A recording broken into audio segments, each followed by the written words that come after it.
The playoff race is tightening, and the Coventry Blaze, with games in hand, are breathing fire down the Steelers' neck. Jonas Fredriksson has been drafted back in to bolster the blue line in Mark Matheson's continued absence, but there's good news up top as Tanner Eberle returns to the squad. Tonight, Sheffield wear the rainbow shirts to show that Steelers hockey is for everyone. Whatever your orientation or identity, if you can play, you can play. And after a midweek humbling, the Steelers need to show the fans that they can play and put on a performance to be proud of.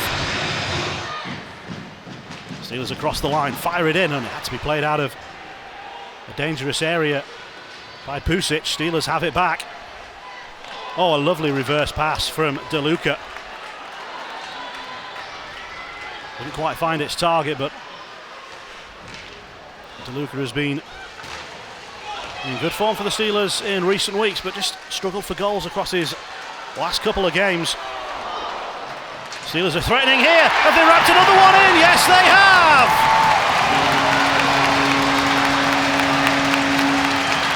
Yeah, we'll have to have a little look at this to see if that actually goes underneath Hackett out the other side, because DeLuca's the one that looks like he's celebrating. Maybe that went underneath Hackett and out the other side. We have a little look right here. Yeah, it looks like it goes all the way out, and there's DeLuca. Does he get there on the stick right there? I think he does. Just poke it through, as you can see Hackett kind of floundering around. But and sent forward. Intercepted again by the Steelers. Leading by a goal to nil, scored by DeLuca, his 12th of the season. Goal unassisted, but I think unofficially we might add one on for McGrath, and then the hit that comes in from Owens, and was that high? Well, there's no arms up, but the punches are going to come. Owens with the big hit, and Clements didn't like it, and Clements with the punches that matter. But nothing was called on the initial hit, as Lake is still down and they're calling for medical attention. Yeah, Lake gets a pass looking behind him a little bit, and Owens is coming through the high slot. Makes a pretty good shoulder in the hit here, and Clements takes exception, comes from a long way away to get involved. Oh, yeah, that does look like it's head first of all. It does look like it. It doesn't look like it's an intentional thing. It looks though that the first point of contact does come through. Owens is skating across the ice. Well, Clements has already gone to the dressing room, but there was no live call from the officials during play. But maybe a linesman has seen something that a referee hasn't. In partnership with You Can Play, and in their rainbow jerseys, proved very popular amongst the fans, and the shirt raffle is bound to have a lot of tickets sold for it tonight. Oh, and that's a really nasty collision with the boards involving Venus. He's crashed straight into them, and that looks really nasty. Armstrong lifts the stick up, and yeah, he lifts the stick up. I don't think there's any sort of physical contact throwing him into the boards. I think it's just an off-balance play. Flodkvist trying to get it towards Ferrara. The Steelers nudge it away. Oh, and then look at the skating from Armstrong. Armstrong, that's a wonderful short-handed goal. The acceleration and then the finish. Yeah, Brinashev just can't keep up. Armstrong takes about 4 real powerful strides, and you can see Brinashev's still in a decent position. Hackett goes down way early, not expecting any sort of opportunity to come back across. I think if Hackett had that again, he may have been a little bit more patient, because it didn't look as though Armstrong was in any sort of shooting position from where he was.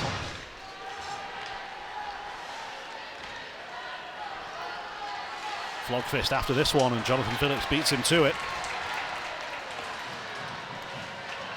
Blaze get it back. Noble, nice one to Brinasven, moves in and scores! Once again, he's found the net against the Steelers.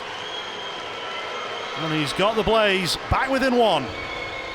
Yeah, Brinashev finds himself in all sorts of time. He winds up to take one here and recognizes he's got plenty of time, as there's a bit of a breakdown. Morris in front, just does a flyby, and that's a perfectly placed shot. Stick side low for a lefty coming through there, and not much that Whistle can do about that. And there you can see. Now DeLuca. McFadden keeps it moving around. DeLuca uses his shoulder well. Needs some support, plays it in front, and it's kept away from immediate danger. The Steelers get it back and look for David Phillips. Shot saved. Hackett was down well.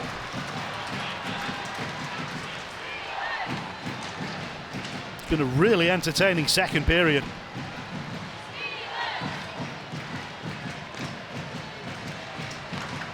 Blaze will move this one away. Nicky Forup with the long pass out, didn't find its target, and it'll find its way back to Joyo.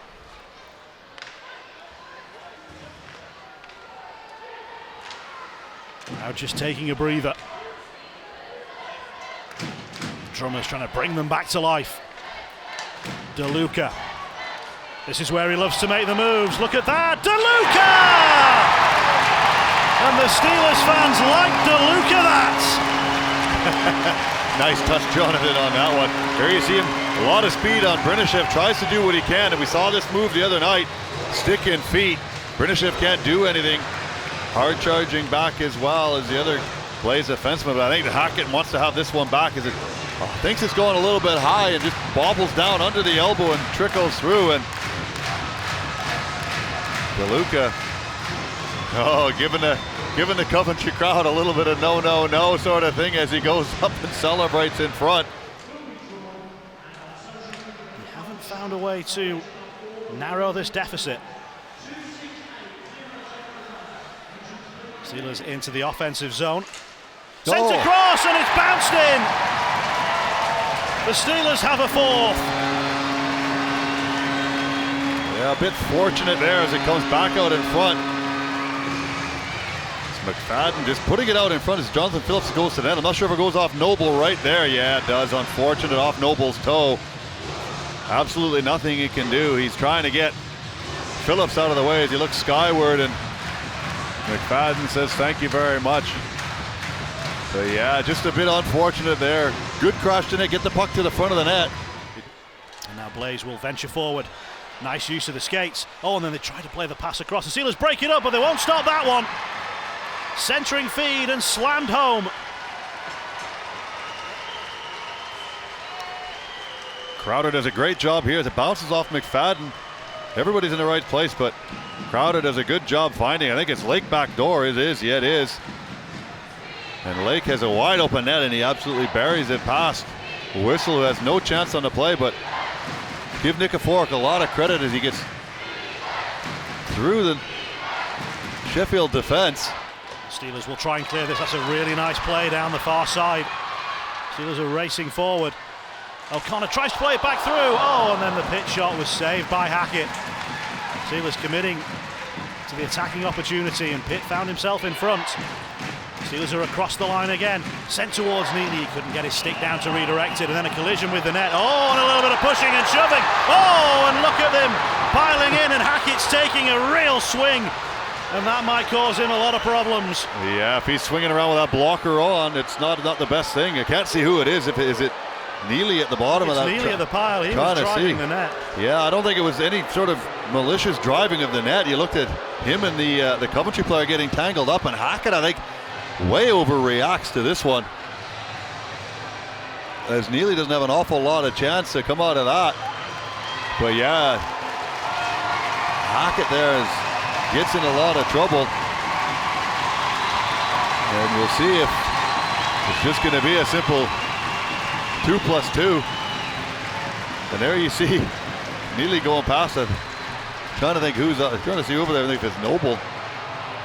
Can't quite see who it is, but there you go. There's not much. He's heads down. He's not doing anything whatsoever. And I think, yeah, and again, my opinion only, but Hackett there, as Neely tries to push away, overreacts a lot. And there you see, maybe that's what Hackett's more reacting about. But yeah, him coming back with a blocker and keeping it on right here. That's the one, if that connects. Not the best of plays, and we'll see if Barrasso sends that one through. As it's an interesting one, a 5 for fighting with no gloves dropped. Does that mean Hackett gets a 5 for fighting as well? So 5 for fighting on Hackett as well.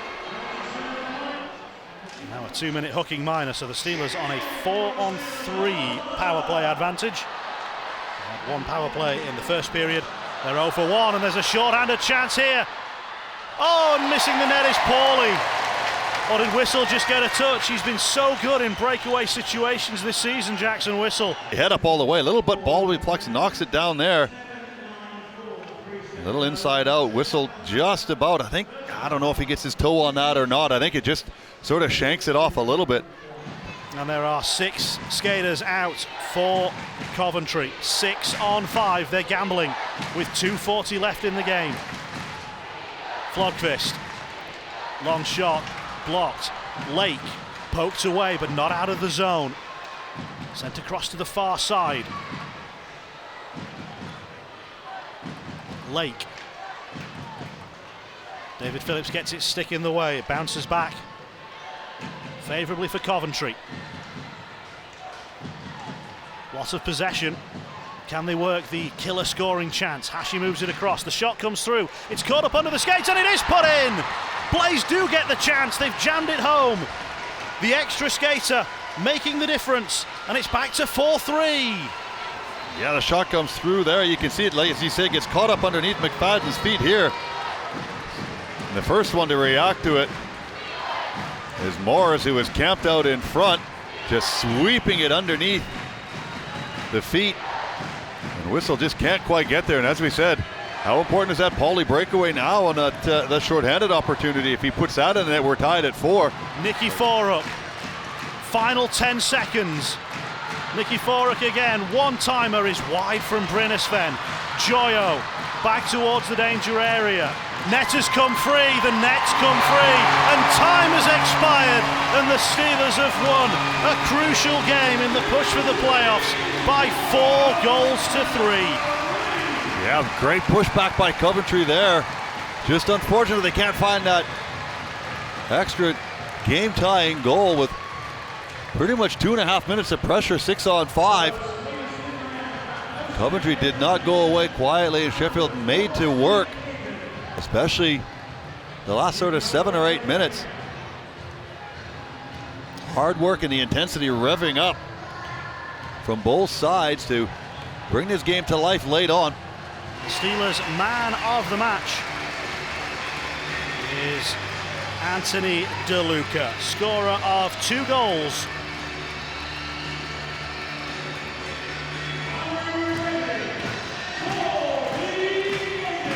He knows what they're all about. He's played the air guitar.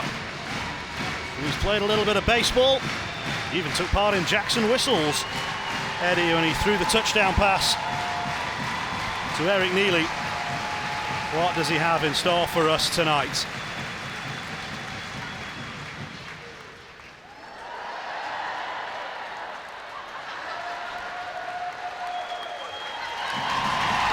He's got all the moves, there's no doubt about that. And he had 2 goals to help the Steelers to a crucial 2 points in the push for the playoff spots. Tom, a feisty encounter tonight. Is that more of the style of performance you want to be seeing from your guys? Yes, there was some good energy to it. There was good passion to the game. Really liked our compete level. But mostly we did the things we talk about doing every day, from the defensive zone all the way to the offensive zone, and that's a game you can build on. It seemed a frustrating night on the bench as well towards the officials. Is that something that we've spoken about before, but just give us your take on those incidents? I'm really working hard to not worry about the officiating. It's so inconsistent for me personally based on my life experience in hockey at the highest levels, and even coming from a lower level league where the officiating was being worked on constantly. The disparity, the inconsistency, there's no sense in worrying about it. Just coach the team as hard as you can, hope that eventually it all evens out. Another good offensive night for Anthony DeLuca. Are you really starting to show how good a player he actually is? Offensively, Anthony's very talented, but we also dug the puck out of our net twice when he was on the ice, so which is an unacceptable thing for me. We've got to be able to score, but we've got to be able to defend.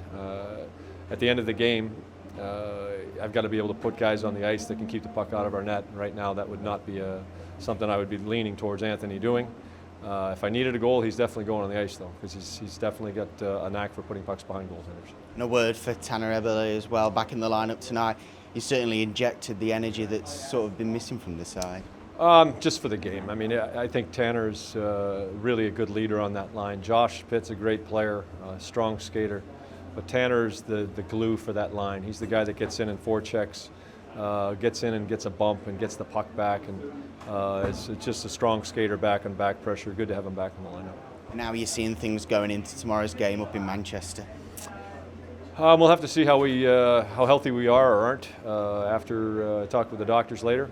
For us, our game doesn't change regardless of who's in the lineup. We're going to try and play the same style of game.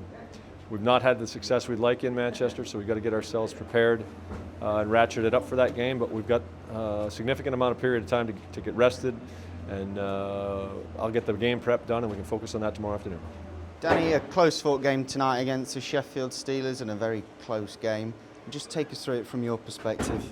Well, I don't think we had much energy in the first period. You know, we're a team that found ourselves without any ice for the last 2 days, and I think it showed in the first. And we're not using it as an excuse, but it's tough when you can't skate for a couple of days and then have to jump right into a game. And I thought they had a little bit more energy and a little more physicality than us, and obviously through that a little more pace in the first period. But you know what, we stuck with it. A few things went against us there. You know, a bad hit on Laker there, which I think was he was targeted there, plain and simple. So a little bit frustrated about that. No call directly on the play. Our guy has to go in, stick up for him due to no call, and you know, we lose another guy for 17 minutes. I thought in the second period we played a little bit better hockey, lost another guy. But like I said, I think you know, the second period was a little bit better, and you know, we get in the third and we got down, you know, their fourth one goes off our guy's skate there and puts us in a tough spot 4-1. But credit to my guys, they kept fighting, they kept coming, and you know, we pulled two back there and looked like we could have had another one at the end there with the goalie pulled. So, you know, credit to my guys. I don't think we were at our best tonight, but you know, we found a way to give ourselves a chance. Is that a good sign for you as head coach, that going into this last stretch that you guys are starting to find ways to keep in games right till the very end? Well, we've always been in games from the get-go. You know, results haven't always gone our way, as I'm sure half the teams are saying right now. But you know what, we're a team that, you know, we have that belief when we get down, and I think we showed it tonight. And we've come back numerous amount of times, and for whatever reason, we tend to play a little bit better that way. You know, we spoke about getting off to a good start. Unfortunately, we didn't. I think getting a lead on these guys, you know, kind of, you know, gets them away from their game a little bit. But them, you know, we were chasing the game a little bit the whole night, and that allows them to stick to their strengths a little bit as well, the way they play. And like I said, we end up short. Credit to them. I thought they played, you know, with some urgency, and I thought they played a good hockey game. So, you know, they were deserving winners. And what's the message to the guys going into your game tomorrow? Well, this time of year, we just draw a line in the sand. We knew we weren't at our best. I don't think we were bad. We just weren't at our best. And, you know, we just draw a line in the sand, and we just got to make sure we're better tomorrow and get 2 points.